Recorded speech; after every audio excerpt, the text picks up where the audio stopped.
ತಡರಾತ್ರಿ 1:15 ಸುಮಾರಿಗೆ ಗಂಗೇನಹಳ್ಳಿ ಮಾರ್ಕೆಟ್ನಲ್ಲಿ ಬೆಂಕಿ ಅವಘಡ ಸಂಭವಿಸಿರುವಂತದ್ದು. ಇದರ ಪರಿಣಾಮವಾಗಿ ಲಕ್ಷಾಂತರ ಮೌಲ್ಯದ ವಸ್ತುಗಳು ಸುಟ್ಟು ಕರಕಲಾಗಿದೆ. ಸದ್ಯ ನಾನು ಇವಾಗ ಆ ಒಂದು ಸ್ಪಾಟ್ ನಲ್ಲಿ ಇದ್ದೀನಿ. ಇಲ್ಲಿ ನೀವು ಗಮನಿಸ್ತಾ ಇರಬಹುದು, ಈ ಒಂದು ಮಾರ್ಕೆಟ್ ಏನಿದೆ, ಈ ಒಂದು ಮಾರ್ಕೆಟ್ ನಲ್ಲಿ ಹಣ್ಣು, ಹೂವು, ತರಕಾರಿ ಸೇರಿದಂತೆ ಗಂದಿಗೆ ವಸ್ತುಗಳನ್ನ ಮಾರಾಟ ಮಾಡಲಾಗ್ತಾ ಇತ್ತು. ಬಹಳ ವರ್ಷಗಳಿಂದ ಈ ಒಂದು ಮಾರ್ಕೆಟ್ ಆಗಿದೆ. ಹಾಗೆ ಈ ಒಂದು ಸುತ್ತಮುತ್ತ ಭಾಗದ ಜನರೇನಿದ್ದಾರೆ, ಗಂಗಾ ನಗರ ಆಗಿರಬಹುದು, ಆರ್ಟಿ ನಗರ ಆಗಿರಬಹುದು, ಈ ಎಲ್ಲಾ ಜನರು ಇಲ್ಲಿ ಬಂದು ವ್ಯಾಪಾರವನ್ನ ಮಾಡ್ತಾ ಇದ್ರು. ಸದ್ಯ ನಿನ್ನೆ ಶಾರ್ಟ್ ಸರ್ಕ್ಯೂಟ್ ಆಗಿರುವಂತಹ ಪರಿಣಾಮವಾಗಿ ಸಂಪೂರ್ಣವಾಗಿ 8 ಅಂಗಡಿಗಳು ಸುಟ್ಟು ಕರಕಲಾಗಿದೆ. ಜೊತೆಗೆ ಅಂಗಡಿಯಲ್ಲಿದ್ದಂತಹ ವಸ್ತುಗಳನ್ನು ಕೂಡ ನೀವು ಗಮನಿಸ್ತಾ ಇರಬಹುದು. ಪ್ರತಿನಿತ್ಯವೂ ಕೂಡ ಇಲ್ಲಿ ವ್ಯಾಪಾರವನ್ನ ಮಾಡಿ ಇಲ್ಲಿರುವಂತಹ ವ್ಯಾಪಾರಿಗಳು ಜೀವನವನ್ನ ಸಾಗಿಸ್ತಾ ಇದ್ರು. ಸರಿಸುಮಾರು ಒಂದೊಂದು ಅಂಗಡಿಯಲ್ಲೂ ಕೂಡ 7 ರಿಂದ 8 ಲಕ್ಷ ಮೌಲ್ಯದ ವಸ್ತುಗಳು ಹಾನಿಯಾಗಿದೆ ಅನ್ನುವಂತಹ ಮಾಹಿತಿಯನ್ನು ಕೂಡ ಇಲ್ಲಿ ವ್ಯಾಪಾರಸ್ಥರು ತಿಳಿಸ್ತಾ ಇರುವಂತಹದ್ದು. ನಿನ್ನೆ ತಡರಾತ್ರಿ 1:15 ಸುಮಾರಿಗೆ ಏಕಾಏಕಿ ಬೆಂಕಿ ಹತ್ಕೊಂಡಿದೆ. ಬೆಂಕಿ ಹತ್ಕೊಂಡಿರುವಂತಹ ಪರಿಣಾಮವಾಗಿ ಈ ಒಂದು ಭಾಗದಲ್ಲಿರುವಂತಹ ಸಂಪೂರ್ಣ 8 ಅಂಗಡಿಗಳು ಸುಟ್ಟು ಕರಕಲಾಗಿರುವಂತದ್ದು ನೀವು ಗಮನಿಸ್ತಾ ಇರಬಹುದು ದೃಶ್ಯದಲ್ಲಿ ಯಾವ ರೀತಿಯಲ್ಲಿದೆ ಈ ಒಂದು ಪರಿಸ್ಥಿತಿ ಅಂತ ಹೇಳಿ. ಬೆಂಕಿ ಹತ್ಕೊಂಡ ತಕ್ಷಣ ಇಲ್ಲಿರುವಂತಹ ಸ್ಥಳೀಯರು ವ್ಯಾಪಾರಸ್ಥರಿಗೆ ವಿಚಾರವನ್ನ ಮುಟ್ಟಿಸಿದ್ದಾರೆ. ವಿಚಾರವನ್ನ ಮುಟ್ಟಿಸಿದ ನಂತರ ಅಗ್ನಿಶಾಮಕ ದಳ ಸಿಬ್ಬಂದಿ ಬಂದು ಇಲ್ಲಿ ಬೆಂಕಿ ನಂದಿಸುವಲ್ಲೂ ಕೂಡ ಯಶಸ್ವಿಯಾಗಿರುವುದು. ಅದೃಷ್ಟವಶಾತ್ ಯಾರಿಗೂ ಕೂಡ ಯಾವುದೇ ರೀತಿ ಪ್ರಾಣಾಪಾಯ ಆಗಿಲ್ಲ. ಆದರೆ ಇಲ್ಲಿ ಬೆಂಕಿ ಅವಘಡ ಸಂಭವಿಸಿರುವಂತಹ ಪರಿಣಾಮವಾಗಿ ಲಕ್ಷಾಂತರ ಮೌಲ್ಯದ ವಸ್ತುಗಳು ಸುಟ್ಟು ಕರಕಲಾಗಿರೋದ್ರಿಂದಾಗಿ ವ್ಯಾಪಾರಸ್ಥರಿಗೆ ಸಾಕಷ್ಟು ನಷ್ಟ ಆಗಿದೆ. ಇಲ್ಲಿರುವಂತಹ ವ್ಯಾಪಾರಿಯನ್ನೇ ನಾನು ಮಾತಾಡ್ತಾ ಹೋಗ್ತೀನಿ. ಸರ್, ನಿಮ್ಗೆ ಎಷ್ಟೊತ್ತಿಗೆ ವಿಚಾರ ಗೊತ್ತಾಯ್ತು? ನನಗೆ 3 ಗಂಟೆಗೆ ಮೇಡಮ್ ನಮ್ಮ ತಂಗಿ ಫೋನ್ ಮಾಡಿದ್ಲು. ಅವ್ರು ಯಾರೋ ಇಲ್ಲಿರೋ ಗೊತ್ತಿರೋರು ಫೋನ್ ಮಾಡಿದ್ರು ಅಂದ್ಬಿಟ್ಟು ಅವ್ರು ಫೋನ್ ಮಾಡಿ ಹೇಳಿದಾಗ ಬಂದು 3:20 ಇಲ್ಲಿ ಬರೋ ಅಷ್ಟರಲ್ಲಿ ಮುಕ್ಕಾಲು ಭಾಗ ಸುಟ್ಟೋಗಿತ್ತು. ಅದರಲ್ಲಿ ಏನೂ ಇದ್ದಿಲ್ಲ.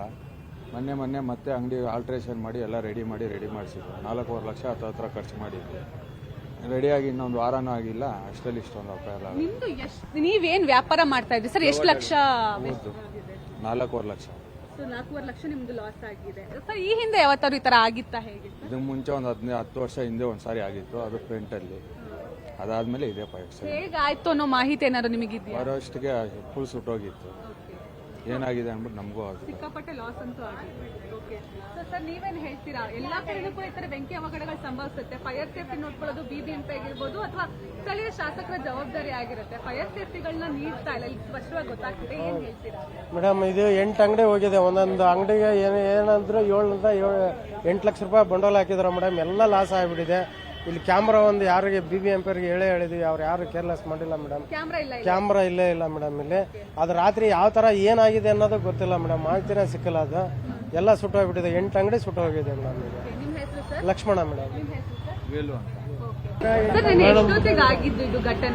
ಮೇಡಮ್ ರಾತ್ರಿ ಸುಮಾರು 1-1:15 ಆಗಿರ್ಬೋದು ಮೇಡಮ್.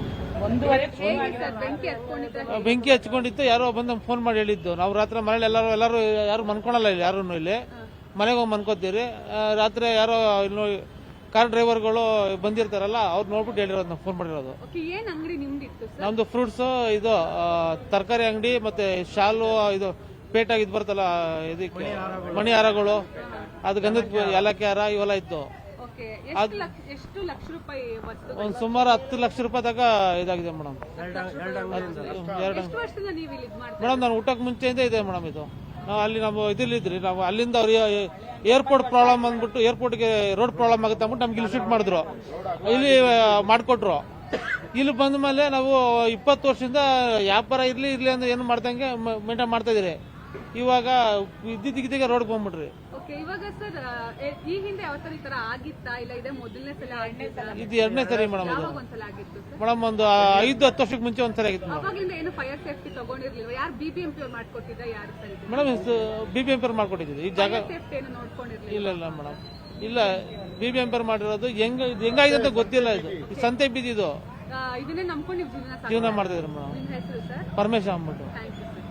ಸೊ ಇದಿಷ್ಟು ವ್ಯಾಪಾರಸ್ಥರು ಹೇಳ್ತಾ ಇರುವಂತದ್ದು. ನೀವು ಗಮನಿಸ್ತಾ ಇರಬಹುದು, ಸಂಪೂರ್ಣವಾಗಿ 7 ರಿಂದ 8 ಅಂಗಡಿಗಳು ಇದೇ ಪರಿಸ್ಥಿತಿಯಲ್ಲಿ ಸುಟ್ಟು ಕರಕಲಾಗಿದ್ದಾರೆ. ನನ್ನ ಜೊತೆ ಇನ್ನೊಬ್ರು ಮಹಿಳಾ ವ್ಯಾಪಾರಿ ಇದ್ದಾರೆ, ಅವ್ರನ್ನು ನಾನು ಮಾತಾಡ್ತಾ ಹೋಗ್ತೀನಿ. ಮೇಡಮ್, ನಿಮ್ಮ ಅಂಗಡಿನೂ ಕೂಡ ಸುಟ್ಟು ಹೋಗಿದೆ. ಅಕ್ಕ ಮಾಡ್ತಾ ಅಮ್ಮದು, ಅದು ಅಮ್ಮ ತೀರೋದ್ಮೇಲೆ ಅಕ್ಕ ಮಾಡ್ತಾವ್ರೆ. ಅದು ಸುಮಾರು ಒಂದು 8-10 ಲಕ್ಷ ಮೇಡಮ್. ಸುಮಾರು ಕರ್ಪೂರನೇ ಜಾಸ್ತಿ, ಊದ್ಬತ್ತಿಗಳು, ಫುಲ್ ಎಲ್ಲ ಐಟಮ್ಸ್ ಮೇಡಮ್. ಫುಲ್ ಪೂಜಾ ಸಾಮಾನು ಅಂಗಡಿ ಏನೇನಿರುತ್ತೋ ಪ್ರತಿಯೊಂದು ಸುಟ್ಟೋಗಿದೆ. ನಿಮ್ದು ಗಂದಿಗೆ ಅಂಗಡಿ ಇದ್ದಿದ್ದು? ಅಂಗಡಿ. ಏನ್ ಹೇಳ್ತೀರಾ ಮೇಡಮ್? ಫೈರ್ ಸೇಫ್ಟಿ ಏನಾದ್ರು ಕೊಟ್ಟಿದ್ರ ನಿಮಗೆ? ಇಲ್ಲ ಮೇಡಮ್, ಕೊಟ್ಟಿದ್ವಿ ಫೈರ್ ಸೇಫ್ಟಿ ಕೊಟ್ಟಿದ್ದು. ಆದ್ರೂ ತರ ಈ ತರ ಆಗಿ ಇಲ್ಲ ಸೇಫ್ಟಿ ಇರ್ಲಿಲ್ಲ. ನಾವು ಕರ್ಸಿದ್ದು ನೈಟ್ ನೈಟ್ ಅಂದ್ರೆ ಬಂದಾಗ ಎಷ್ಟು ವೆಹಿಕಲ್ ಬಂದು ಇಲ್ಲಿ ಬೆಂಕಿ ನಂದಿಸಿದ್ರು? ಎಷ್ಟೊತ್ತಾಯ್ತು? 2 ಬಂದಿತ್ತು. ಎಷ್ಟೊತ್ತಾಯ್ತು? ಅಂದ್ರೆ 1.5 ಅವರ್. ಅಂದ್ರೆ ವ್ಯಾಪಕವಾಗಿ ಬೆಂಕಿ ಹತ್ಕೊಂಡಿತ್ತು. ಹಾಗಾದ್ರೆ ಸಿಕ್ಕಾಪಟ್ಟೆ ಬೆಂಕಿ. 1:45 ಮೇಡಮ್ ಆಗಿರೋದು ಇದು. ಇದು ಸುಮಾರು ಒಂದು 3:30 ಗಂಟೆ 3:30. ನಿಮ್ಮ ಹೆಸರು ಮೇಡಮ್? ಕಣ್ಣ ಅಂತ.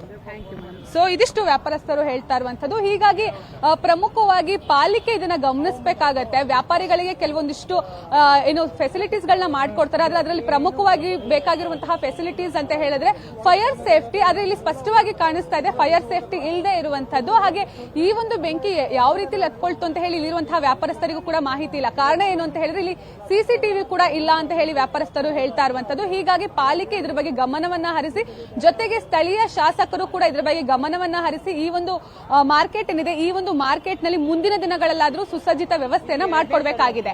ಕ್ಯಾಮರಾ ಪರ್ಸನ್ ರವಿ ಜೊತೆ ಸುಷ್ಮಿತಾ ಪೂಜಾರಿ, ಪವರ್ ಟಿವಿ, ಬೆಂಗಳೂರು.